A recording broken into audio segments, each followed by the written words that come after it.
बोले परम पूजने परम बंदे मास तो स्वामी जी की जय, श्री बाबा आशुतोष स्वामी जी महाराज की जय, श्री आशुतोष भगवान की जय, सच्चे दरबार की जय.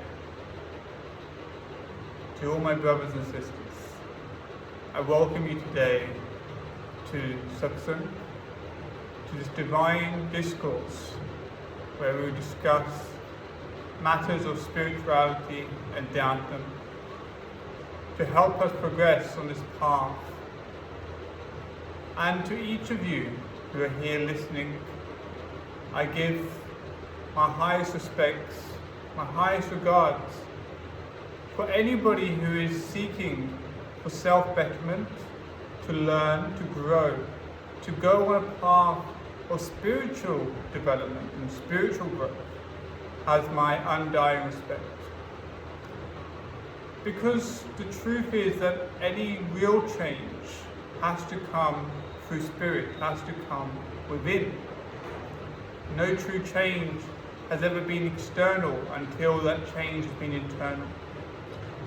Until the great revolutionaries have inside them awakened, have had that change within themselves, have they brought forward change into the world. And therefore all great change, all self-improvement, all starts within.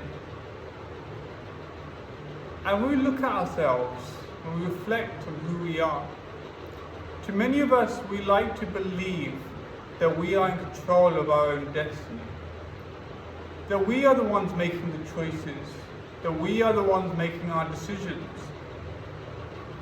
Swami Vivekananda, however, teaches a different principle. He says, watch your thoughts, one day they will become your words. Watch your words, one day they will become your actions. Watch your actions, one day they will become your habits. And watch your habits, one day they'll become your character. And then watch your character, because it will become your destiny. Swami Vivekananda explains quite beautifully that all of our destiny, our character, all of these big aspects of ourselves all stem from our thoughts. And the truth is, when we reflect on this, how much control do we have on our thoughts? How much control do we have over this mind? This mind that keeps getting pulled in different directions. This mind that would suddenly be in the UK, in India, in Japan, in Australia, in outer space, in the depths of the ocean. This mind can travel great distances instantaneously. But this mind is restless. It is not controlled, it doesn't stop. And we therefore cannot find peace and calmness until this mind is brought to rest. That is what our great sages, our great rishis discovered. But this mind is the source of our problems. This mind is the cause of our grief, our pain. And when we have control over this mind, once we free ourselves from the slavery of this mind and become its master, then we have the power to control our own destiny. We have the power to control our own actions, our own wants, our own needs. Because until we've understood, until we have learned to control, to take ownership of our own actions through the control of our thoughts, there is no bhakti. So, to all of my friends, to my brothers and sisters, I ask you, how do we control this mind? How do we control this mind that is so restless, which is constantly jumping from one place to another, but never stays still? How do we control this mind? And our wise men, our rishis, our Mahapurush, our great saints have come and tackled this problem. and they've given us this great wisdom. In the Bhagavad Gita, Shri Krishna Bhagavan explains this to Arjuna.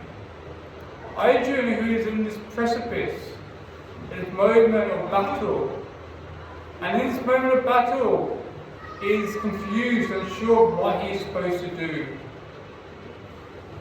unsure of what is right and wrong, and here Shri Krishna Bhagavan guides him.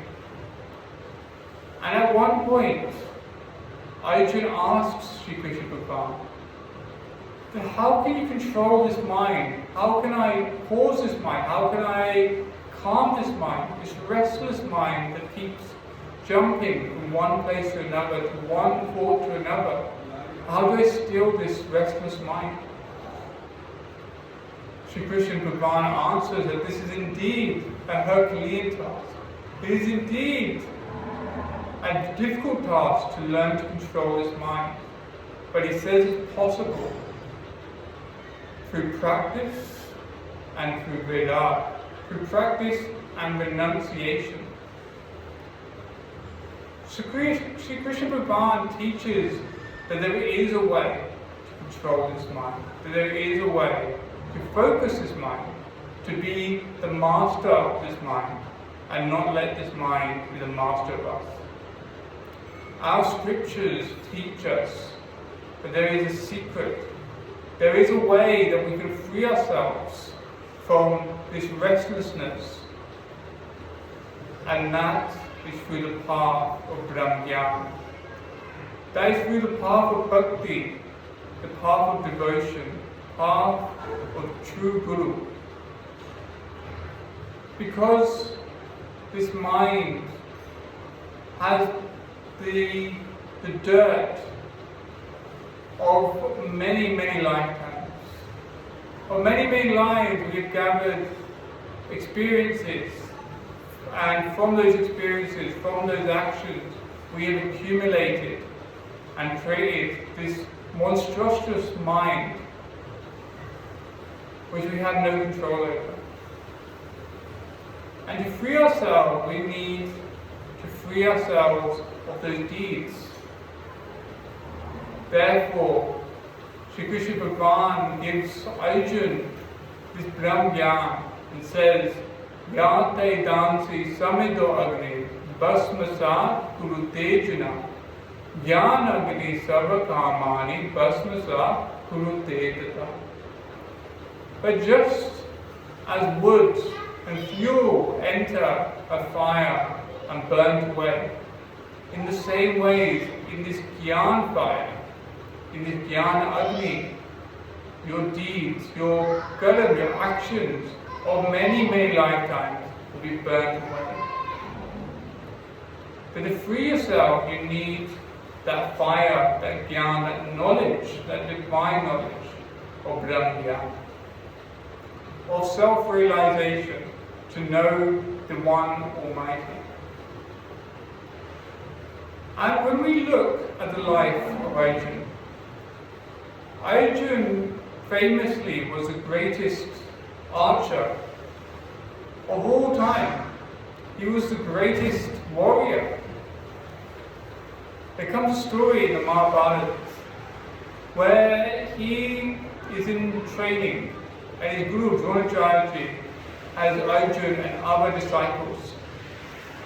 He's created a wooden bird and put it on a treetop. And he says to each of his disciples, to each of his students, I want you to shoot the eye of that bird. And all the students are preparing to shoot.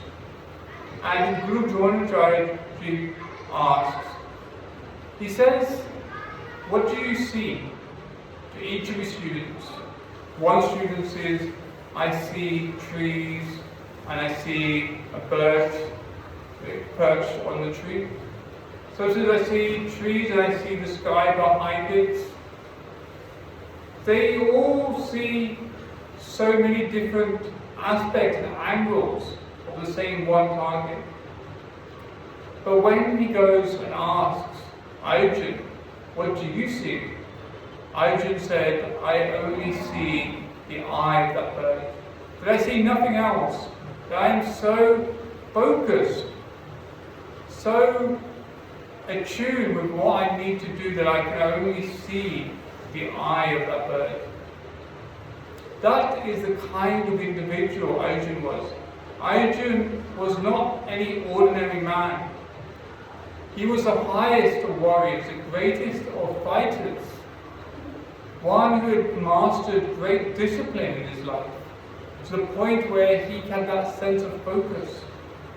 But even he asked, how do I control this mind? How do I focus this mind? Because external focus can be achieved through practice. As a cricketer can learn to focus on the ball coming at him. As a footballer can focus on the ball being controlled. As the artist can focus on the painting they're doing. Because these are external focuses. To control this mind, to rest this mind, you need to focus it inwards. You need to focus it on the purity inwards.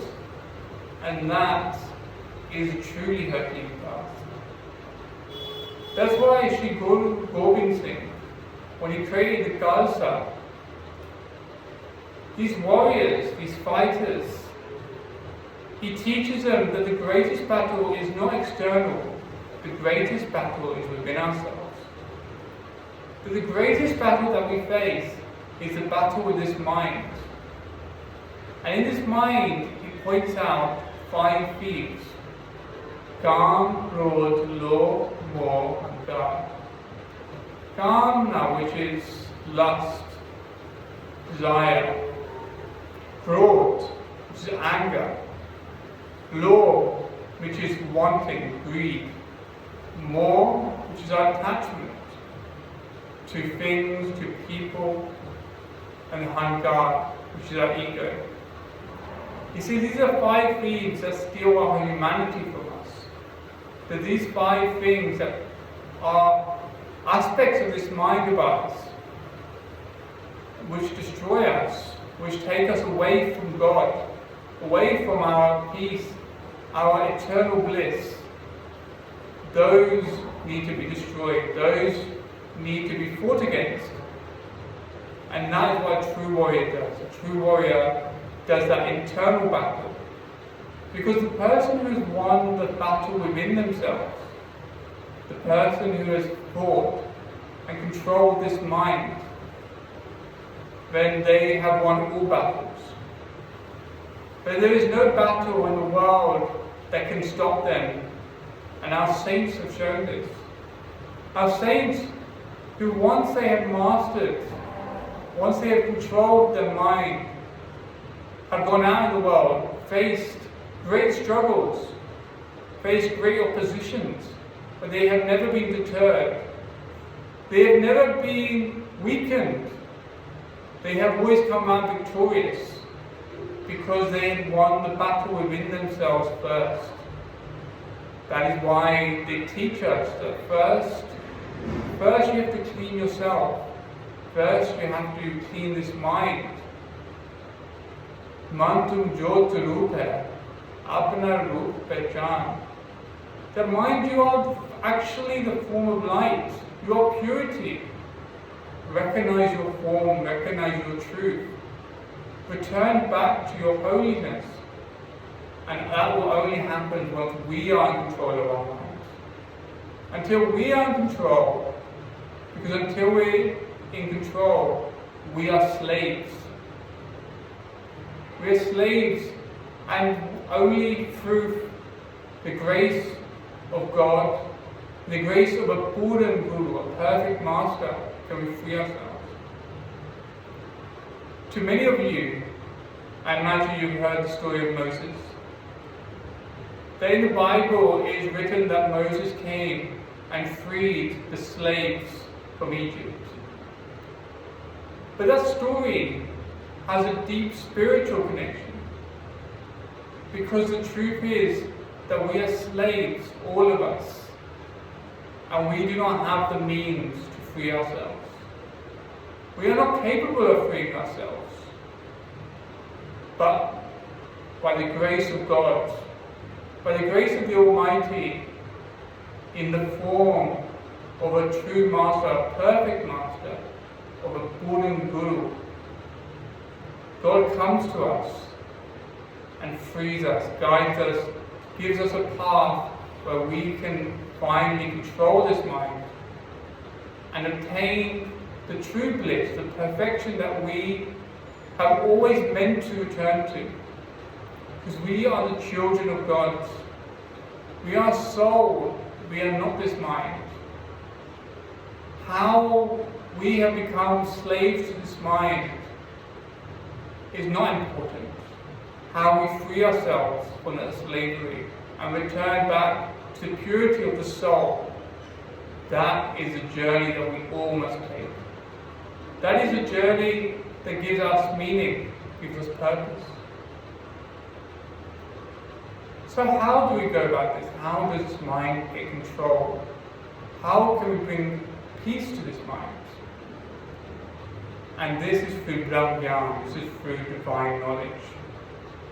And all our scriptures teach us about this divine knowledge. And all our scriptures teach us that the way to obtain this knowledge is through the grace of a Buddha Guru. That we have to go to such a Buddha Guru, to a perfect master, and obtain this knowledge. In the Bhagavad Gita, Sri Krishna Bhagavan explains this by saying, Tad vidhi paripadina, paripushtina sevya, upidikshanti te jnanam jnaninas tattvadarshina. That tad vidhi, that divine technique, that divine knowledge, to obtain this, go to saints, go to wise men and ask them spiritual questions, ask them questions of the soul, ask them how to calm the mind, how to free ourselves of bondage, and do seva, do service. And ask for this knowledge, ask for this divine knowledge, ask to see God, to have the divine audience of God. Because that divine audience of God is how we start on this path. It's only until we have seen our target, our goal, that we can focus on it. As we have external focuses, external goals, we too need that internal focus, and therefore we need to have that internal target. In the Guru Bani, it is written, Char Padarat Jeto Mage Sansanaki Sevara. So if you want that 4-level Gyan, that Brahm Gyan, go to saints and do seva, do service to obtain this divine knowledge. Because this divine knowledge is not easily received. This divine knowledge is only obtained through sacrifice, through effort, because only then will you understand its value. And through service, you become calm. Through service, your Guru prepares you to take on this divine knowledge. Once a king comes to Kabir Das and says, how can I obtain this divine knowledge?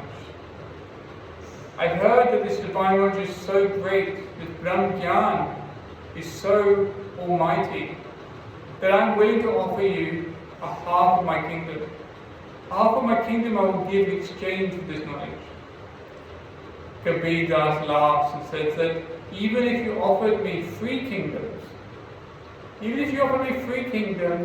it would still not be equivalent to this divine knowledge. So the king asked him, how can I obtain this knowledge?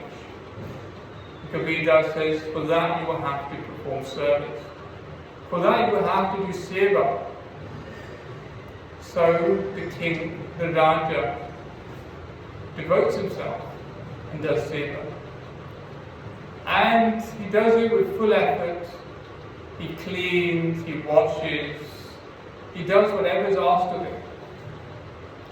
after a few months, another disciple goes to Guru, to Sant Kabir Das, and says, this man is doing so much seva, he's doing so much service, is he not yet ready to have this divine knowledge? Kabir Das says no. But if you believe he's so, let's do a test. Kabir Das tells her to go to the river after he's bathed and he's coming out of the river. As he's coming through, throw some rubbish on him. Throw some rubbish on him and tell me how he reacts.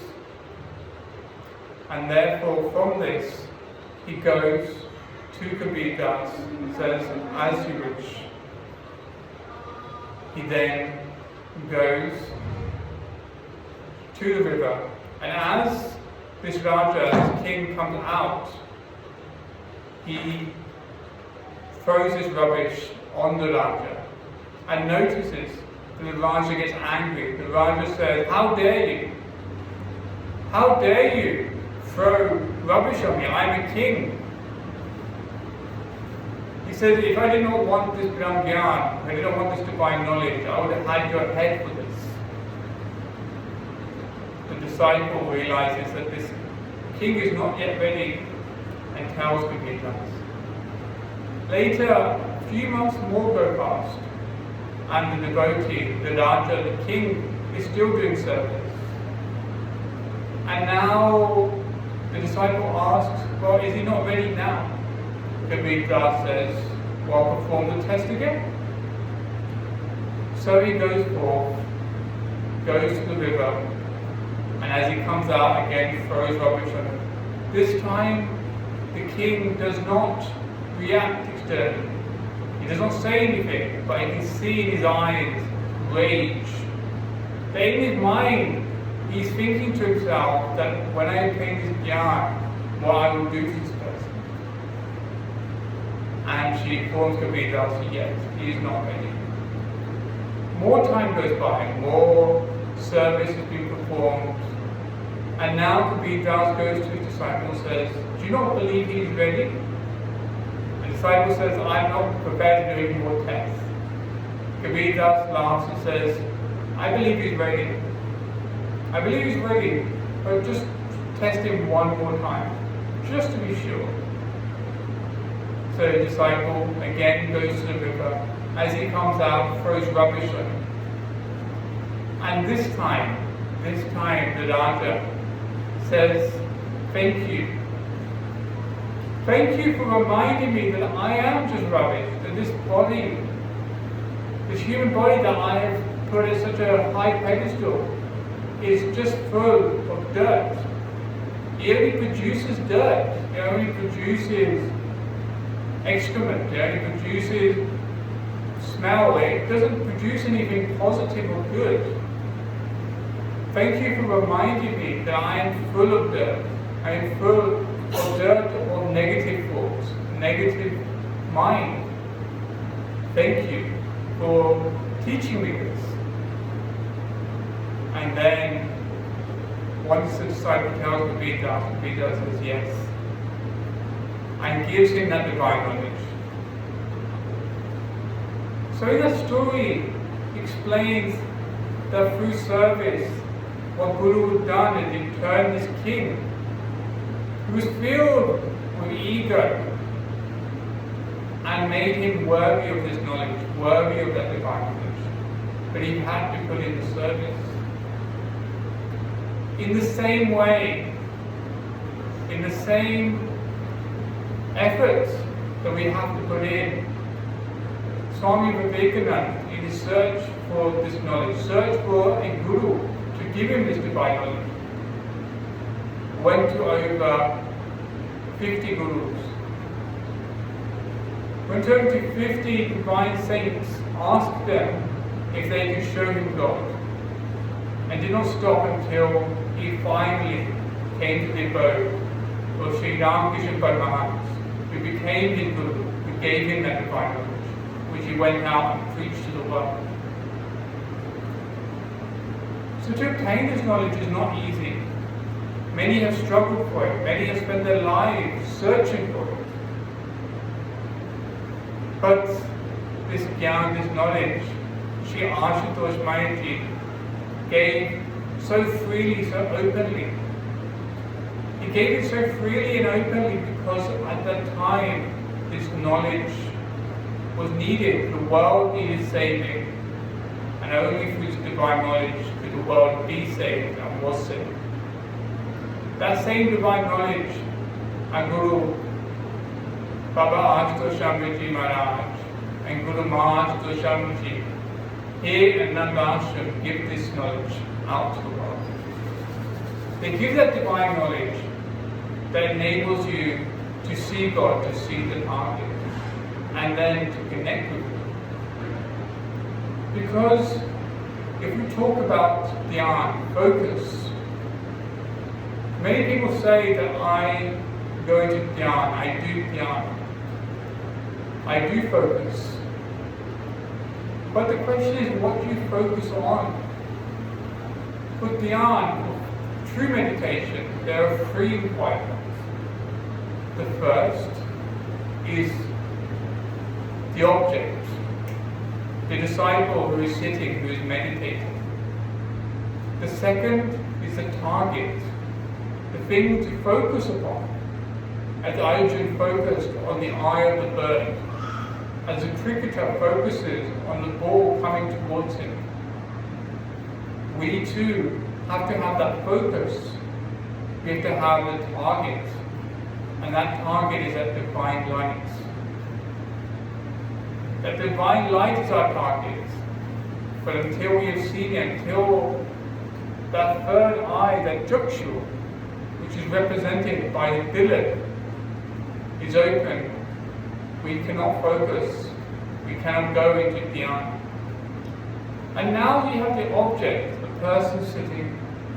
You have the target, the divine light. How do you connect with it? How do you calm this mind? What is the process? And the process is Pranayama. The process is simple. Kabir Das says, Jal jaye satsang na charcha naam. Jal jaye satsang na charcha naam ki dulle bin barat kaho kya kaam. He so beautifully says that any satsang, any divine spiritual discourse that does not talk about that divine name, or in the Bible which is referred to as the Word, anything that does not talk about that name, talk about that word, that divine discourse is of no value, it should be burnt. In the same way that no matter how great the procession is for a wedding, no matter how beautifully that procession is arranged, the music, everybody well dressed, decorations beautifully flowing, unless the groom is there with the procession, that procession has no value. In the same way, Kabir Das is teaching us that unless you have that simran, unless you know that divine name, then you can do as much as you want. You can talk as much as you want about spirituality. It has no value, because the value comes when you know that divine name. That is why in the Bible it says, first there was the Word, and the Word was God, the Word was with God. Literally the first line in the New Testament phrases this word. That before there existed anything, before there was any person, before there was any object, before there was any universe, there was this word, which is referred to as Adinam, the eternal word. That word is God. That God and the Word are inseparable, they are one. That is how divine, it's how momentous His Word is. and this word is with God. But this word cannot be given by anyone other than God, because it's only with God. This word cannot be written. This word came into existed, has always existed before language, before scripture, before thought, before mankind existed. This word had always existed, because this word is eternal. This word is God. And for us to obtain this word, to obtain that that name of God, then we have to get it from God Himself. We have to get it from a Buddha Guru, a perfect master, who is able to bestow this word, this Nam to us. And then from this Nam, we can now go through the process of connecting with Buddha. So the question is that if this name cannot be written, this name cannot be spoken, if this name is eternal, then how do we connect with it? How do we join with this name? How do we use it? And the truth is that that name is everywhere. It is in everything. It is a vibration that is a source of all things. And as that name is in all things, that name is within yourself. It is within your breath.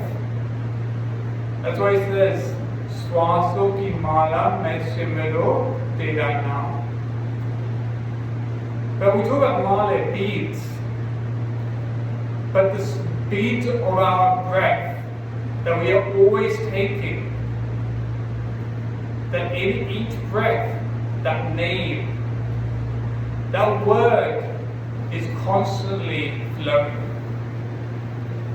And when we obtain that divine knowledge, that Brahma Gyan from a Buddha Guru, like a Guru Maharaj or Shambhiji, then we can connect to that name, we can focus on that name. That name becomes awakened in us, and we can focus on that name. And once we focus on that name, we join with God, because God and God's word are the same; they are one. If we take a worldly example,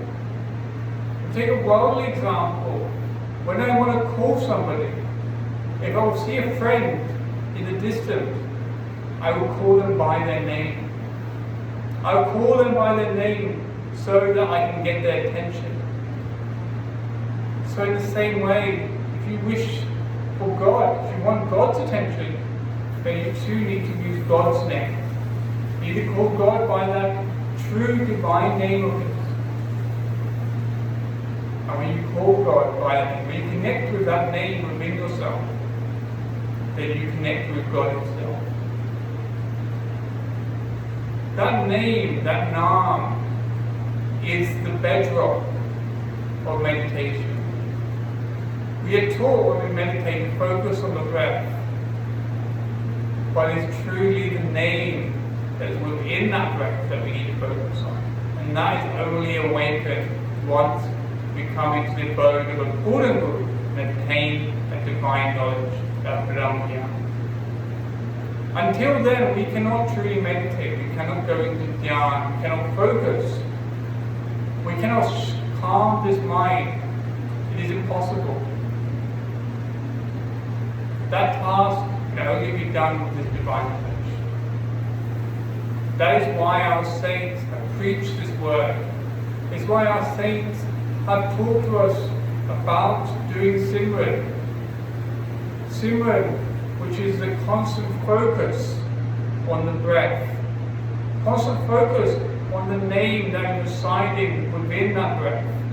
That is Simran. And to do Simran, to do it is not easy. It has to be practiced. That is why Sri Krishna Bhagavan says abhyas. But this needs to be practiced. We have to constantly learn to practice that Simran, practice on that focus. And to some, they may believe that once you obtain this divine knowledge, once you obtain the audience of the divine, and now that name within yourself is awakening, then you are done. But you are not done. Because to focus on that name, to connect with that name, takes practice. I have had this jnana, this divine knowledge, for over 20 years. I've had this knowledge, but when I look at myself and reflect on how focused I am on that name, how much dedication I give into my practice, I am found wanting. Once a Guru Ma had me, some other disciples, and some children sitting on meditation. And what Guru Ma was doing, she sent us and said, go to Manji, in with yourself. Through sadhana, through meditation, go to Guru. Because just as Guru is outside, Guru is within you. Just as God is out in the universe, God resides within yourself. Go connect with God within you. As I was trying to connect, I struggled.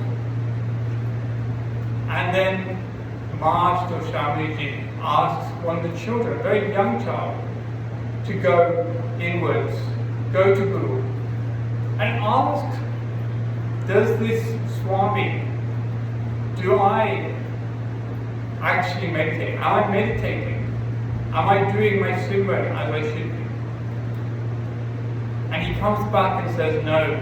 Guru says that he's not doing simran. He is going on wanders. He's wandering around, but he is not focused listening.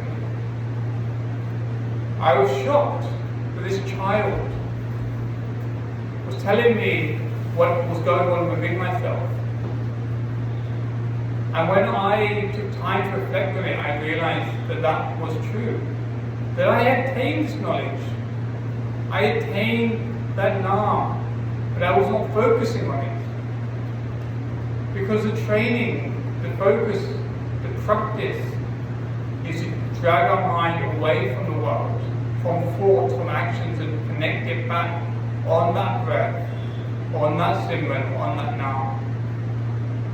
I was sitting, my back might be straight, my eyes might be closed, I might look as though that I'm doing simran, it might look like I am focused, but inside my mind was running around and I was not making the effort to focus it on my simran, on the breath, on the name that resides within that breath. I was not focused. And that is the reality of all of us, is that we very seldomly focus on ourselves. Very seldomly do we reflect on our own actions and our own weaknesses. But our Guru, Guru Maharaj Goswamiji, knows what's going on within us, knows what's happening in each thought, in each action, and therefore can guide us. She can be a mirror and show us our real reality. As what Kabir Das said, Bura to dekhan main chala, bura na milya koi. Jab khoja dil apna, mujhse bura na koi. But when I went out to find the dirtiest, the sinful, I found none. But when I reflected, when I looked within myself, I found that I was the dirtiest. I was the most impure. And that is why Kabir Das then became Sant Kabir Das. Because in his reflection, in his inward look, he cleaned himself. He purified himself with the divine fire of the Brahman and came out pure.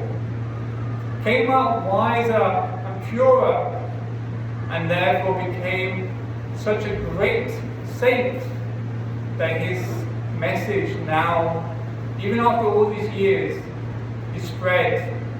His message of peace, his message of knowledge, his message of connection with God is now and forevermore part of this culture, part of India. That is what happens when we become masters. When we are in control of ourselves, control of this mind through simran, then we become clean, then we become pure. So, this simran is the way that we control this mind. And to explain it again, there's a beautiful story I want to put before you. Once a man went to a saint, because these saints, these sadhus, they had powers, they had the ability to offer great gifts. So people go to these saints to help them with their problems. So this man goes to the saint and says, I have so many tasks to do, I have so many responsibilities that I simply don't have the time to do all of them. If you have some remedy, some way that I can complete all of the work that I have to do. The saint says, I have one remedy, but it's not a good remedy, you should avoid it. However, the individual wanted a solution, so I was like, no, tell me what can I do? I will do whatever it is, tell me. So the saint says that, okay, I have this jinn. You think of this as a spirit that has certain powers. He says that this jinn will do everything that you ask of it. Whatever you tell it to do, it will complete. But you cannot leave this jinn empty. You cannot leave this jinn with no tasks to do. Because if you give it no task, then that jinn will devour you. The individual smiles and says, I have so much work, I have so many tasks, that this jinn will be forever busy. There will be no time where it will be idle.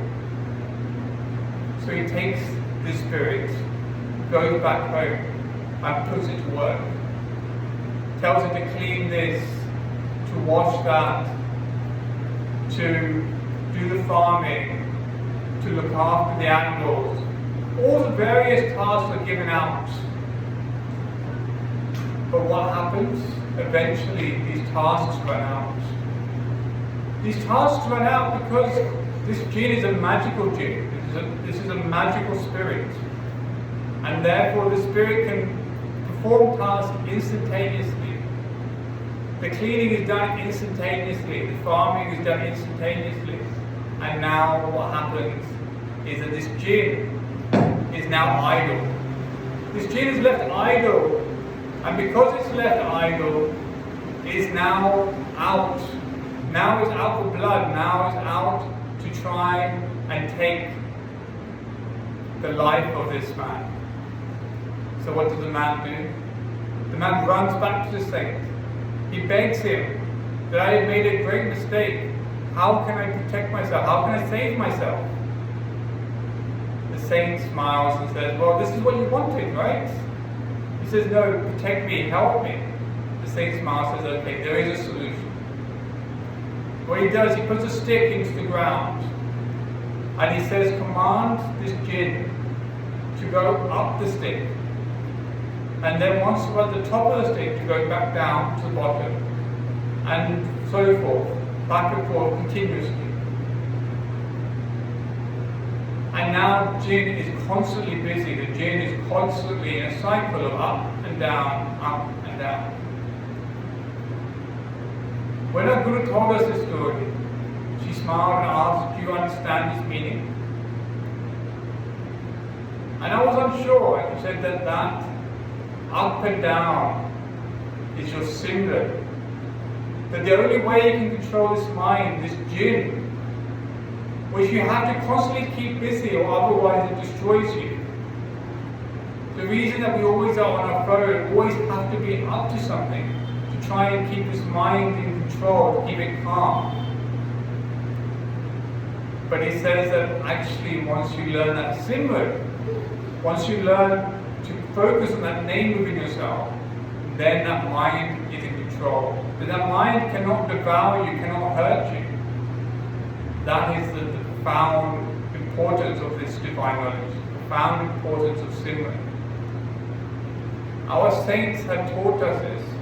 Our saints from the Bible, from the Guru Bani, from the Bhagavad Gita, from the Ramcharitmanas, the Hanuman Chalis, where it says, Shri Guru Charan Saroraj, Nij Man Mukha Sudha, Varunu Raghuvar Vimal Jasu, Jo Dayak Kalcha, Buddhiheen Tan Janike, Simaro Pavan Kumar, Bala Buddhi Vidya Deva Moy Haru Kalesh Vika. He says, bow down at the lotus feet of that Guru, who's the dust of his feet, the dust of his divine feet. Wash away your faults, wash away the darkness within you. And that Guru, that divine Guru, will give you Jan Bhag, 4 fruits, the 4 fruits of Brahman Jnana. He will teach you that Simran which will clear away all of your doubt, all of your evils, all of your impatience. I'll give you Hanuman-like powers. He'll give you powers equivalent to the great and the almighty. That is the power of this Simran. That is how profound this Simran is. They can control his mind. And only through Simran can this mind be controlled. There is no other technique. Our saints have explored and looked in all manners, all things, and there is no other method. There are temporary solutions for sure. Many of us will hear about mantras. For example, the Gayatri mantra. Om Bhu Bhuva Swaha Tat Savitur Varenyam Bhargo Devasya Dhimahi Dhiyo Yo Na Prachodayat.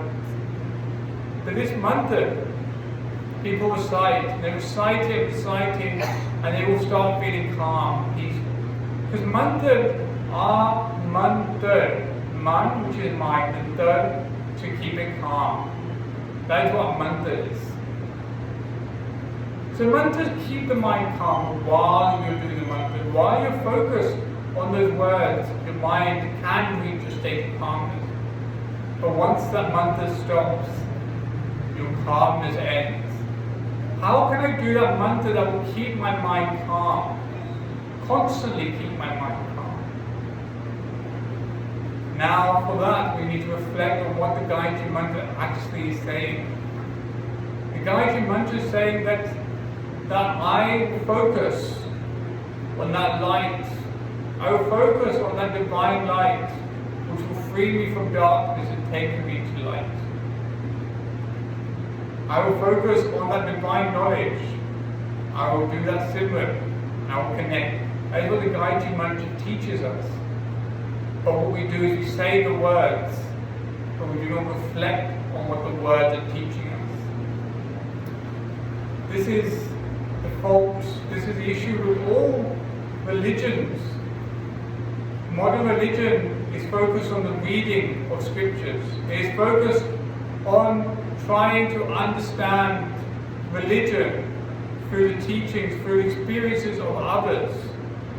But religion is not through the experiences of others. Religion has to be experienced within ourselves. We have to first know that light, see that light, experience that light. We have to hear that name, connect with that name, find that peace within ourselves. Being told about peace from others does not give us peace. In the same way as being told about food. Saying pizza, talking about pizza does not quench your hunger.